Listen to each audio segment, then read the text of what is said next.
Hello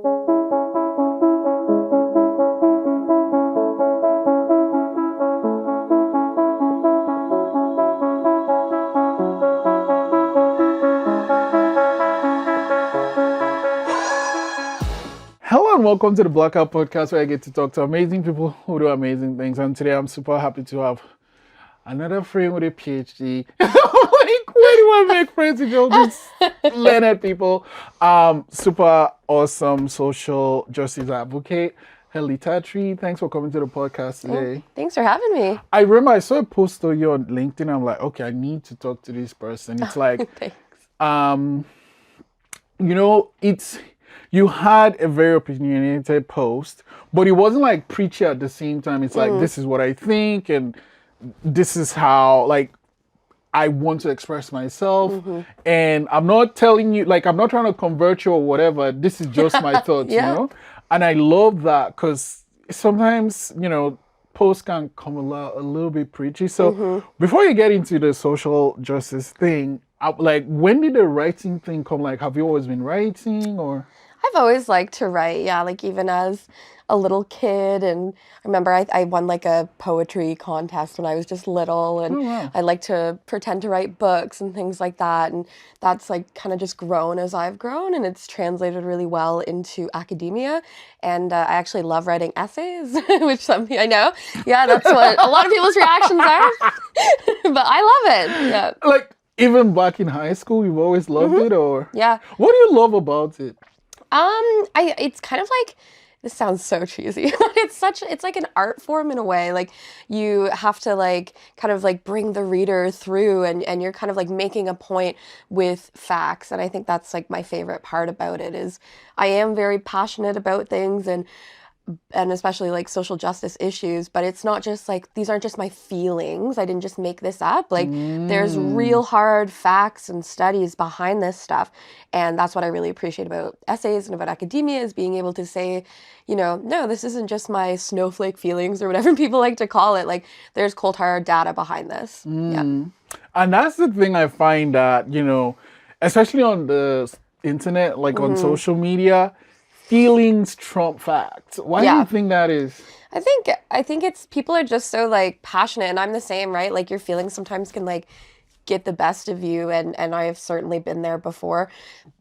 But like, being able to have the facts to back up the feelings, I think is so important, and it, to me, puts some more validity behind it. So you finish high school and stuff, like, like, the PhD track is so long. Yeah. Like, was that always the plan? No. Oh, okay. Not at all. No, I always wanted to go to university and take sociology. Wait. That's what sociology is in psychology. No, a lot of people think it is. Yeah, sociology is the study of like people and their relationships, and also like the overarching societal structures that kind of impact how we live our day-to-day lives. Wait, you have to do like a surveys and a lot of experiments to do that, or? I wouldn't call them necessarily experiments, because that feels more sciencey. Okay. But I do like a lot of interviews when I'm doing research, and surveys and things like that. So more qualitative research gathering. But it's still data. Okay, at what point did you decide you're going to study sociology? Back in high school, I took a sociology course, and I loved it. I thought it was great. And my plan then was I was going to be a social worker. And then I went into my undergrad, and I ended up loving academia and research and things like that. And I also had a professor who had previously been a social worker and talked about their experience, and I realized I wasn't meant for that. And I decided to do a master's degree. And I remember saying to my professor, my thesis supervisor in my undergrad at the time, he encouraged me to keep going. And he said, if you could be anything, like, what do you want to be? I was like, well, I'd love to be a professor. I love teaching. I love academia, but I'm not smart enough. Like I could never do a PhD. I could never go to grad school. And he said, well, who said that? And I was like, well, me, I guess. And he's like, okay, so you're the only person standing in your way. Like, I think you can do it. Like, go for it. And then I applied for my master's and I couldn't believe it. I got in, and then 2 years go by really fast, and I was like, screw it, I'll go for the PhD, and I got in, and now I'm still doing it. Yeah. What did you do your master's in? Sociology. Yeah. Oh my God. Yeah. And like with the PhD, what's it gonna be? You're gonna be like, so I'll get to call myself a doctor, which is cool, but not a medical doctor. But I'm hoping to be a professor, and I'm teaching part-time right now at St. Mary's University, which is pretty cool. what are you teaching? I'm teaching a course on intersectionality.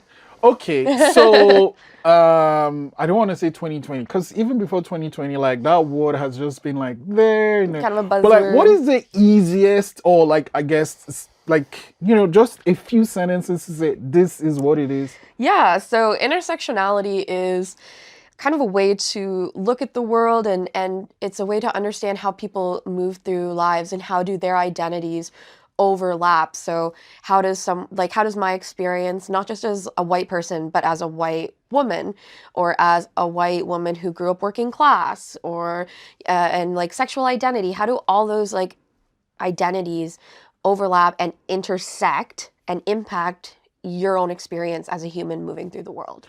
That's a lot, though. Yeah. I guess. So like, I mean, it's always been there. What do you think has been the jet fuel that's pushed it into the forefront of things lately? I think it's because like social justice movements are starting to grow more and more, and kind of it's saying, for instance, like it's not just enough to look at feminism, but to look at intersectional feminism, right? So feminism has traditionally been very targeted and also like spearheaded by a lot of white women, but instead it's saying, no, like let's look at feminism for transgender women, for queer women, for Black women, for brown women, for Indigenous women. And you can see that in all kinds of different movements too, like the BLM movement. So how does the Black Lives Matter movement impact not just Black people, but Black women, Black trans women, Black men? So it's like you're looking at kind of like the deeper layers of these issues. So I think that is why intersectionality has started to kind of like come more forward lately. It's a lot of work too, though. Yeah, it's not easy. Like we're also taught from a young age to kind of not like to have those blinders on, right? But intersectionality is kind of you're peeling back those layers, and you're peeling back those blinders to take a more closer, in-depth look at people's identities, and not just identities, but social issues. So how is this social issue intersectional, or how can we take an intersectional approach to this problem so that it helps more people? So, like, for you, which came first, like studying all this in your course, or like being like social justice? Like, has there always been a thing, or this came up from, oh, I'm studying this, maybe I should find out more? Yeah, that's a really good question. I've always kind of been like a kind of left leaning, not as much as I am now, and I do, credit a lot of that to my education. And I feel like my like big kind of like saying, I guess, my catchphrase, if you will, is when you know better, you do better. I'm such a huge believer of that. And I think that education is so powerful. I certainly, when I was younger, I grew up in a really rural town, about 1,000 people, and No. yeah, really small.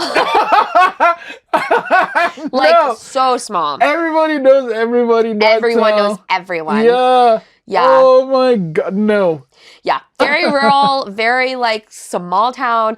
So, I didn't always have these leftist beliefs, of course. It's not what I grew up in. Right. I kind of was always like left leaning, but then I went to university and I learned so much more, and I feel like that kind of like opened my eyes and my worldview, and I hope to like instill that in other people, especially my students. Yeah. Okay, we'll get to this to the teaching part, but like let's talk about the social like activism. So okay, I mean you've been left leaning, come to university, find out, oh wait, there's more here. There's more, yeah. So like I guess what well, what's the journey been like for you? Where did it start from, and where are you at now? Yeah, so the journey I would say started like, well, I grew up in a very like my family, my grandparents and my mom, they're pretty much who raised me, my mother and my two grandparents, and they're just such welcoming, kind, caring people, like would give you the shirt off your back, like they're just amazing. So I feel like I got all of that from them.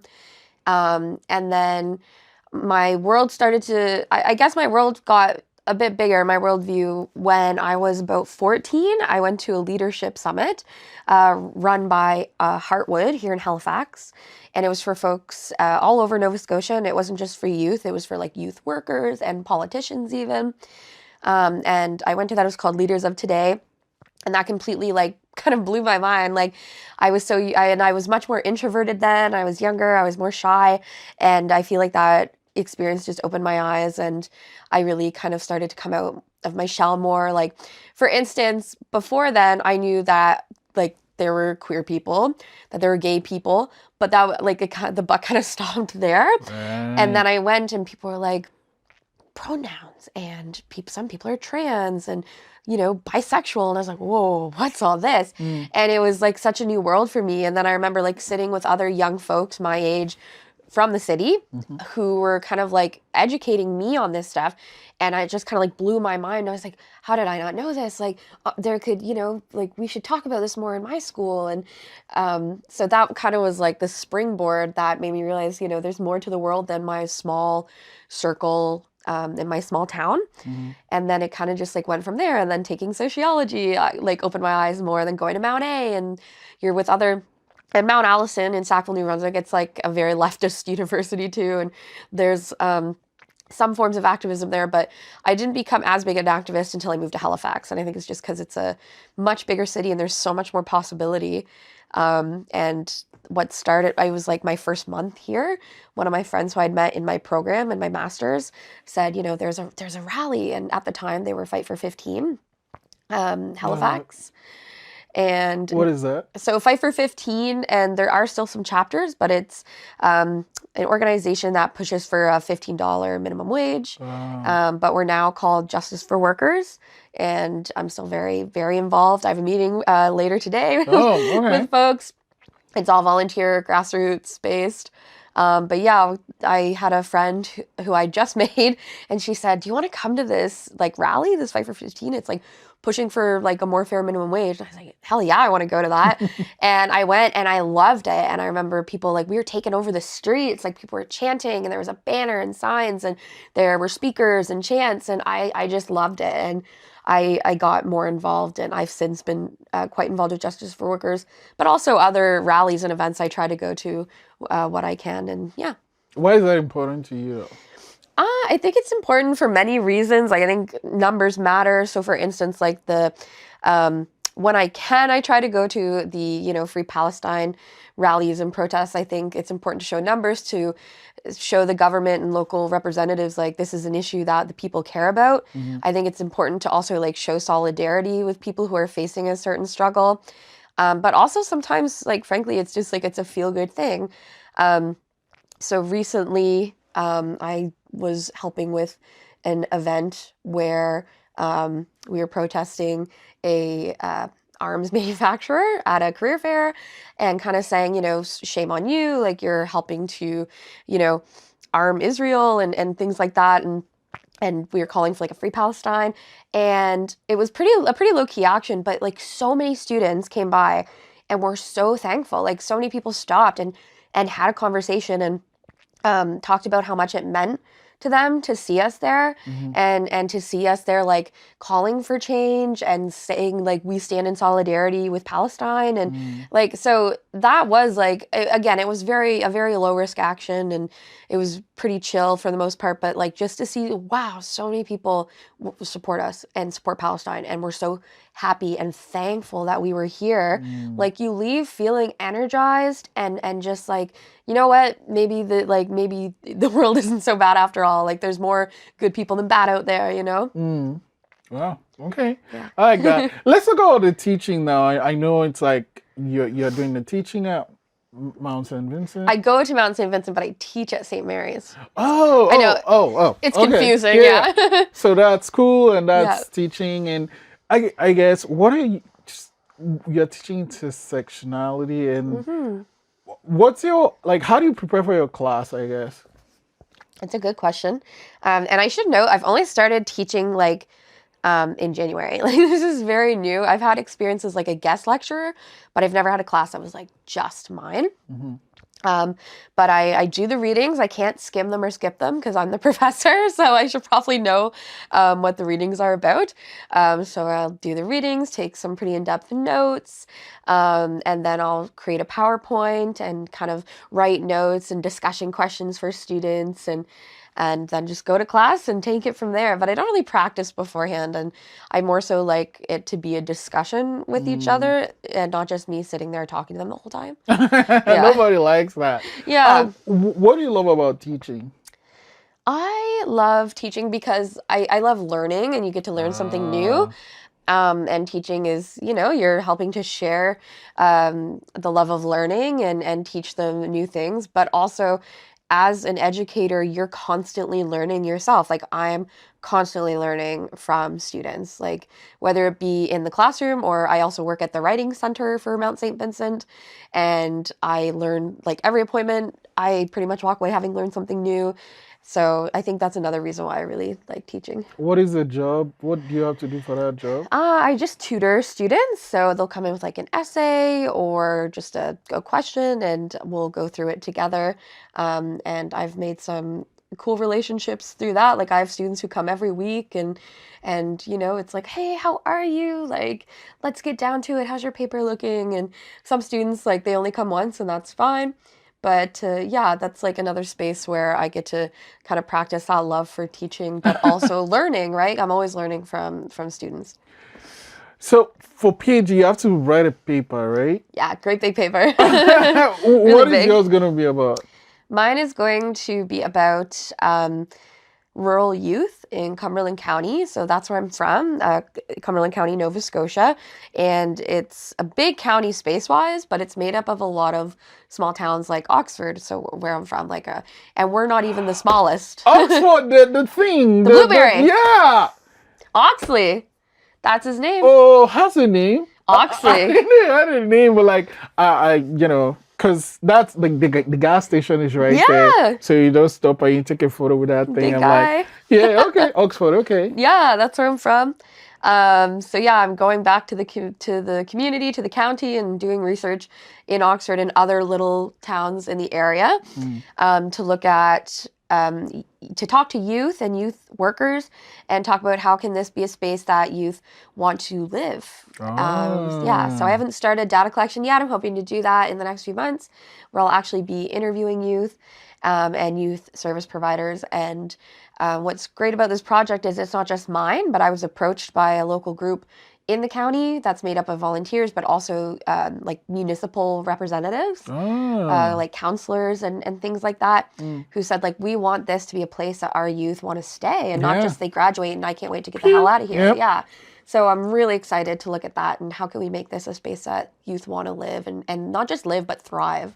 So it's like you're kind of doing something that you wish was done while you were there, in a way. Yeah, in a way. Like because I still have family and stuff there and I still have like some connections there, and it's like, how could we get a youth like myself to like return there, right?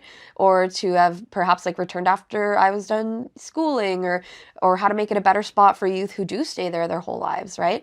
So I'm really excited to dig in and to talk to the youth, especially. These service providers are going to be great too. But I think it's going to be really good. Wow. I'm excited. It sounds daunting too, though. It definitely is. It's like, I'm going to talk to all these people and then write all these things down, and oh my God, I can't even. Yeah, it's so much writing. Like, I had to just do a proposal, right? Like, just to tell them what the project's going to be about. So I haven't even gotten into the nitty gritty, and that was 70 pages long. So this will... No. Yeah. Lot of writing. Okay. So there's this thing where I do, excuse me, where I actually, before I do this though, I Okay. want to ask. So when I guess when you are like getting ready for a protest, we talked about your teaching and stuff, Hmm. but like with the protests and stuff, how do you prepare for that? How do I prepare? That's a good question. Right. Well, if it's a more like low key protest, I don't really have to prepare too much. Sometimes I'll make a sign, other times I'll just go and see what it's about. But if it's something that's going to be a bit more high risk, like there's a chance of there being police presence or things like that, I try to be hyper aware of that. Um, and so, for instance, like making sure, like, do I have like a lighter or anything on me? Like, because you don't have anything that could be perceived as a weapon on you. And Oh, even though like I've never been arrested or anything like that, but it's like you never know, right? Like, look at what happened. I can't remember what year it was, but it was like on August 18th with like the homeless encampments. yeah, yeah. Like, I've had friends who were like attacked by police then and folks were arrested. So it's like it's better to be safe than sorry. And I've taken a course, not a course, but like it was a day presentation from Asif Rashid, who's a lawyer here in Halifax. Mhm. And it was about knowing your rights if you do go to a protest or a rally. And that was so informative. So knowing that, if it's a more high risk rally, I've like also what's commonplace is to write a lawyer's number on your arm. So if you get your phone or things taken, it's right there, and you know who to call when you're at the police station. Thankfully, I've never had that happen to me, but better safe than sorry. So some are really chill, and I literally just rock up, and sometimes I'll be walking by and see like there's been times I've walked by and been like, "What's Like, this?" Yeah, and popped in. how can you tell they might be high risk, right? Because Yeah. like, I guess at higher risk, you have to like assess the situation. Like if it's just a peaceful kind of like a peaceful rally walking through the streets and there's a couple speakers, it's going to be pretty low key, I would think, right? But if you're starting to perhaps like block a bridge or you're doing a sit-in oh, at like a political representative's office, that's far more high risk. okay. So Yeah. it's the act that kind of decides. Exactly. Oh, The okay. act, but also what are you standing there for? Like, so recently, I don't remember what month, it might have been November, October, but there was like that Million Children's March where people were marching against like, yeah, against like queer kids and trans See, kids and I'll let you finish, but my thing is, it isn't affecting it like I know. this. Like, it's not affecting you though. I don't. Like, why Anyway, do you care? yeah, yeah. Like, I don't. I Yeah. don't understand it. I can't. Like, what? Anyway. Yeah, and that's how I feel too. Like, why do you care? But there was a counter protest, and so me, my partner, my friends, we all went to that, and um, I ended up having to leave because I had a work commitment that I just couldn't miss. But one of my friends stayed, who is in a visibly queer relationship, and they had sticks thrown at them. They had water bottles thrown at them. Like it did turn violent, and there was, I remember, a wall of police there, and I wasn't as scared as say someone who's like new to protesting, but something like that was more high risk because Mm, it was kind of like a counter protest, right? right. So that was a more high risk one, and so you have to look at like what am I going to rally about or talk about or protest about, because that's going to change it. Like a Labor Day rally where people are just celebrating Labor Day, and Mm. there's like cotton candy, and people are singing songs. That's so Right. different Right. compared to like this counter protest that I went to, right? So Right.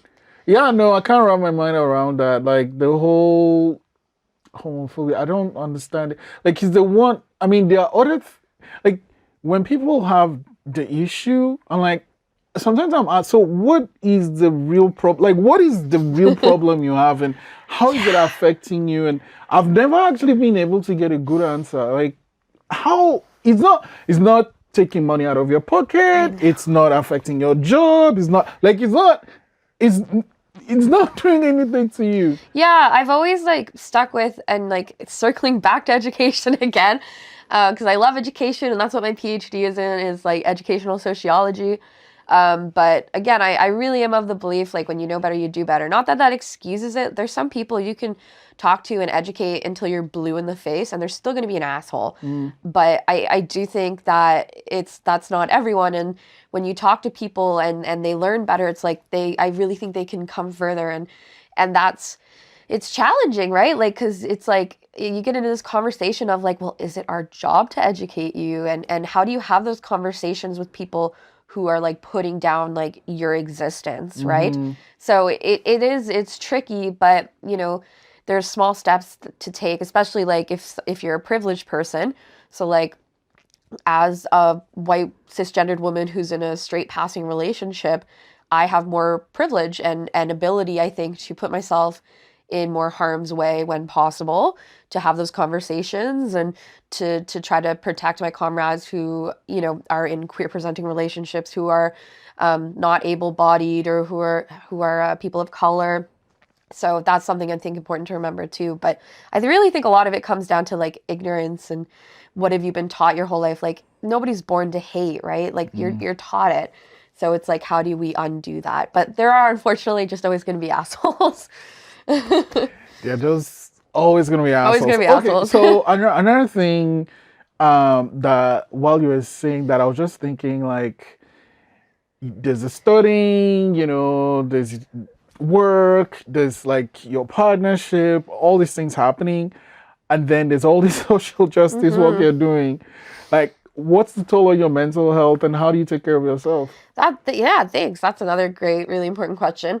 Yeah, it kind of comes at a cost, you know, being more educated. So, my partner, he's also in sociology and we'll sometimes have those conversations of like, oh, wouldn't it be nice to just be ignorant and like, you know, not have to worry about any of this like stuff like societal collapse and, you know, all these things.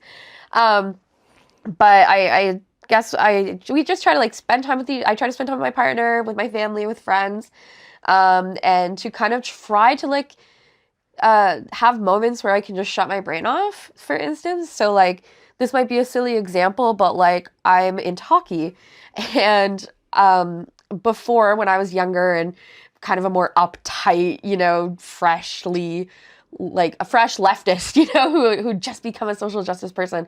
I was far more uptight and like I've had to learn like, okay, you know what, I can enjoy things too. So for instance, like knowing hockey is a very white sport, it's a very privileged sport. There are, you know, it's sexist, it's not really as open to women and it's pretty like queer phobic and you know, knowing those things and like talking about those things, but at the same time, it's sometimes nice to just go to a Mooseheads game and chill out and cheer for your team and drink a beer, you know? So I think like having those moments where you can just like, you know, take a breath and recognize like, you know, time and place to be really political, if that makes sense. Okay, well, that leads us into this question that I'm asking everyone, and I kind of like spin it around from time to time, but the essence of it is the same. What's something that happened before you were 17 that you feel it's responsible for the person you are today? Oh, that's a big question.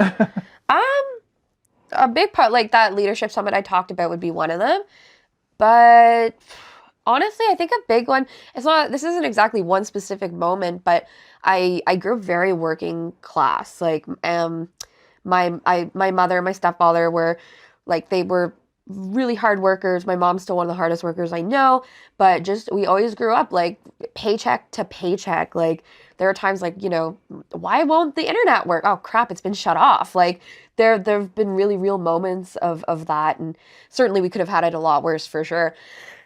But I saw my family struggle and really stress about funds and money. And I feel like that was just like my first eye opener of like, wow, sometimes like shit just isn't fair. Like my parents work so damn hard and this is nothing to do with them. It's just like their labor isn't valued. And why do some people have billions and millions of dollars and like my parents like have to scrape, you know, their money together to get by, and they work way harder than say these like big business owners. So I think like having that lived experience, it certainly opened my eyes to things, and got me passionate and kind of riled up about like, you know, this isn't fair. And then looking at, wow, there's actually a lot of things that are unfair, and what can we do as a society and as individuals to try and level that playing field and make things more equitable across the board.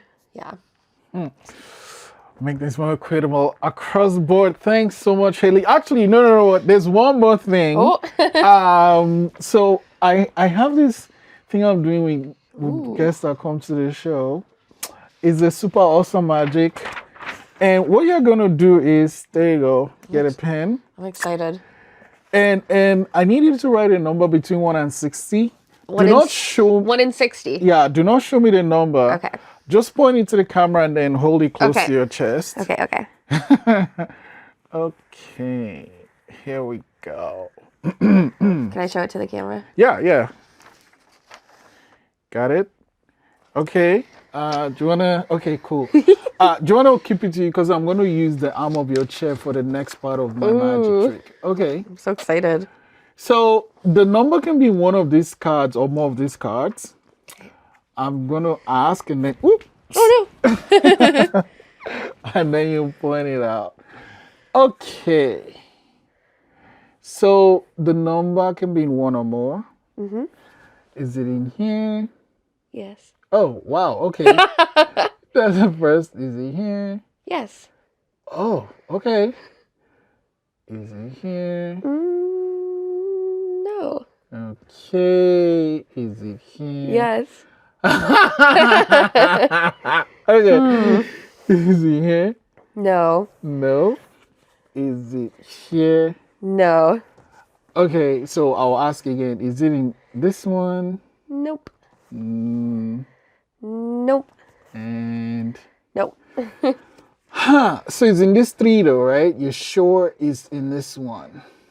Yep. Oh, this is a hard one though. Okay, give me a second. All Let me right. take a while. So you're sure it's in just this three? Do you want, actually, let's just do it again. It's not here. No. Nope. No. Nope. Okay, I think I got it now. Yeah? I think I got it. Okay. No, I don't have it yet. I'm stumping you. Yeah, you have kind of actually. Okay, ready to get your mind blown? Okay. 5-2. Oh my god, yes! How did you do that? Magic! Hailie, thank you so much for coming Thank to you the for podcast. the magic. Thank you so much for coming to the podcast. Thanks today. for having me.